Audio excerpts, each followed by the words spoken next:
Hello guys! Welcome back to my channel! At napakaganda ng topic natin ngayon, si Costco Capital. Umangat na! Dapat ba tayong sumabay dyan? Magkano presyuhan? Ano ang target price natin? Kuya John, start na po tayo! Makikita po natin umangat na si Costco. Lalo na kahapon, April 14. Bakit? May disclosure po. Mamaya i-discuss ko ano yung disclosure po na yan. Pero bago natin pag-usapan bakit umangat si Costco Capital, ang tanongin po muna natin, undervalued ba si Costco? Ang dami ko na pong review kay Costco in the past. Hindi ko na po uulitin. Yes, sobrang undervalued. Book value na ito, 20 pesos yata. Pero it's trading below 6 pesos, no? So sa book value, pagdating sa revenue, pagdating sa earning, kahit anong ratio mo tingnan, super undervalued si Costco. Kaya lang po, isa siyang value trap. Yun po, no? Sa Pilipinas po kasi, marami po sa Pilipinas pag conglomerate talaga, hindi po nagre-reflect yung totoong value ng holdings po nila. Kaya usually, mas maganda po kaysa bilhin po ninyo yung conglomerate, ang bilhin nyo na lang po yung components po nila kasi hindi po usually umaangat yung conglomerates, no? Up to their expected value. Ganon ang sakit sa Pilipinas. Hindi po talaga siya nagre-reflect, no? Ayan. So matagal na akong napako dito. Matagal na akong may maraming position sa Costco in the past few years, no? So ang ginawa ko po last year, after some thought, no, ay medyo sumuko na ako ng konti. Although long-term investor po ako, kaya lang natauhan na po ako na talagang ang conglomerates ay talagang nagiging value trap po talaga. So ang ginawa ko, yung ibang position ko sa Costco ay binenta ko po, no. Hindi ko lang maalala kung half or whatever, no. And then yung mga napagbentahan ko po na yun, nilipat ko doon sa component po niya, doon sa mga holdings niya, no.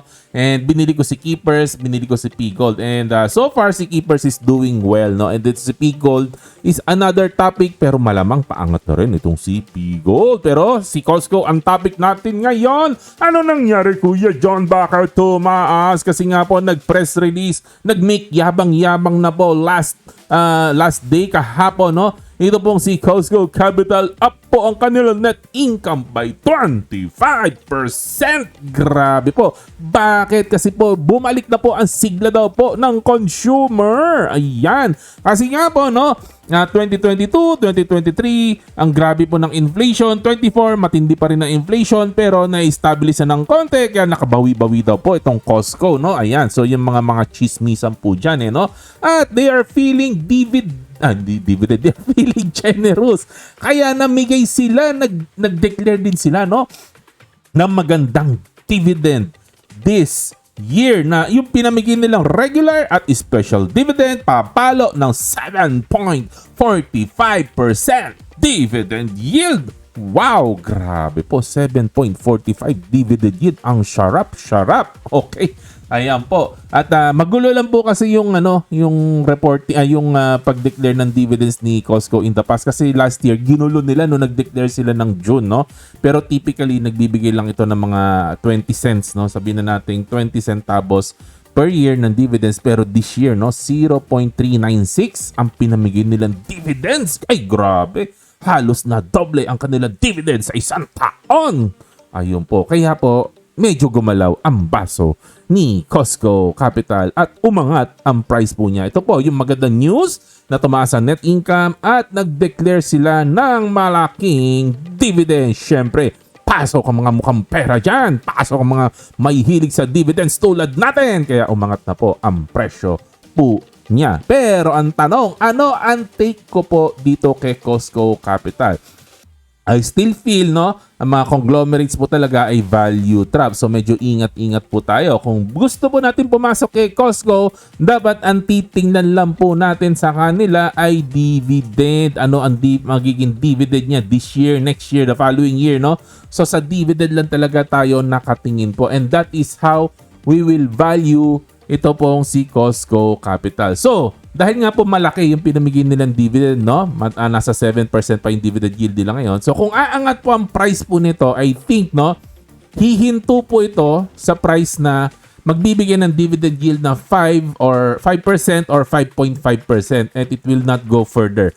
Kung gusto po nating safe, no, kasi syempre 5.5% malapit-lapit na po ito sa BSP rates po, no, ng Bangko Sentral. So I feel ito po yung gusto kong maging target, 5 to 5.5%. Kasi si BSP po ngayon 5.5% eh. So feeling ko mas realistic nga itong 5.5 eh, no.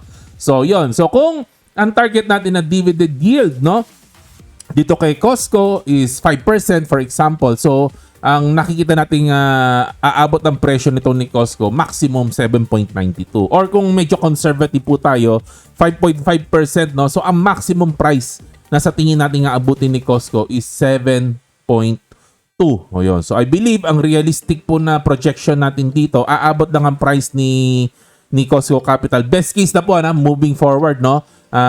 In the next few weeks, in the next few months, siguro hanggang 7.2 lang aabutin ang presyo po nito. Or best case, 7.92 if you want to be conservative at dividends na po tayo titingin. Ito po ang sa tingin kong mas magandang take dito kay Costco para hindi po tayo ma-value trap. No? Hihinto na po tayo at a certain price na magbibigay sa atin ng 5.5%. No? So beyond that kasi, baka hindi na po umangat yung price ni Costco beyond this figure. Baka hindi na to umabot ng 8 pesos or beyond 8 pesos. Of course, maring mali ako, maring umabot ito ng 10 piso, 11, 12, I don't know. Pero syempre tayo naman as investor, gusto natin medyo conservative tayo ng konti. So feeling ko, no, wag nating i-chase ito beyond 7 pesos. Siguro below 7 pesos, no, kung gusto natin pumosisyon ng konti-konti, pwede naman po. Ayan, no? So, paano nakuha yung 7.2 at 7.92? So, ganyan lang po ang equation po natin. 0.396 po, no? Ang pinamigay nila dividend. So, ano ang presyo dito? Ang magbibigay ng 5% dividend yield. At paikot-ikutin po natin, X is 7.92. At kung 5.5% naman, X will be 7.2. So, ito po ang target price po natin dito, no? So, feeling ko po, pwede pa po itong pasukin kasi hindi pa naman ganun kalaki yung inangat po niya, no? Pero feeling ko po, ayan, maximum na po nito, 7.2, 7.9, no? At yun lang po. Feeling ko angat si Costco, pero of course, as always, always protect yourself with dividends. At yun lang po, sana may natutunan kayo sa video ko today. At syempre, this is just for entertainment. Hindi po ako financial advisor. Like, share, subscribe. To God be the glory. God bless. Happy investing. Bye-bye.